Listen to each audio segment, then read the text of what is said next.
আসসালামু আলাইকুম। আলহামদুলিল্লাহ, প্রিয় দর্শক সবাই ভালো আছেন। আমি আলহামদুলিল্লাহ খুবই ভালো আছি। তো আজকের যে বিষয়টা সেটাও এক হাদিস।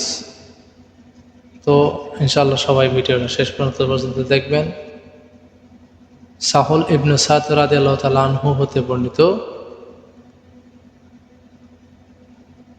আল্লাহ রাসূল সাল্লাল্লাহু আলাইহি সাল্লাম বলেছেন, দৃষ্টির কারণেই তো প্রবেশের অনুমতির বিধান করা হয়েছে।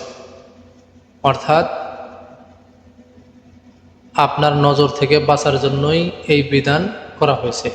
তো আপনি এক জায়গায় যাবেন, অবশ্যই অনুমতির প্রয়োজন আছে। আপনি কারো বাড়িতে গেছেন বা কারো রুমে ঢুকবেন, কারো ঘরে যাবেন, অবশ্যই অনুমতির প্রয়োজন আছে। আপনি দেখবেন বিদায়ী, আপনার নজর আছে বিদায়, আপনার চোখে দেখেন বিদায়, আপনার অনুমতির বিধান করেছেন রাসূলুল্লাহ সাল্লাল্লাহু আলাইহি সাল্লাম।